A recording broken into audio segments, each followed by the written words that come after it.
your articles, and you certainly have written a ton, and I know you've been teaching for quite a long time. You have a lot of different themes that it sounds like that you like to geek out on.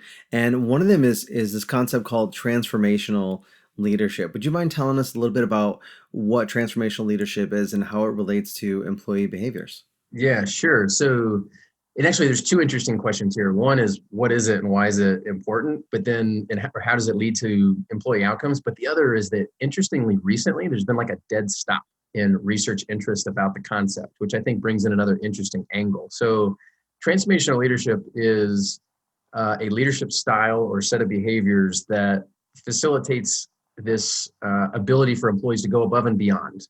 And so it's about idealized influence, inspirational motivation, individual consideration, and intellectual stimulation. And so for 40 years, up until about 10 years ago, it was researched a ton. I mean, it was like the number one leadership style being addressed.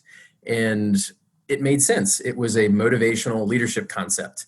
But eventually, there was some scathing articles that were really essentially saying it's so broad that it actually doesn't mean a whole lot, right? So arguably, those four leadership dimensions that I mentioned are par for the course on what a leader should be doing regardless. And so it then became this kind of stop start situation where we have all this research about transformational leadership, but it's so broad that does it really carry a whole lot of meaning. And so now people are actually focusing more on more specific, narrow type of leadership styles. Mindful leadership, paradoxical leadership, adaptive leadership, ethical leadership.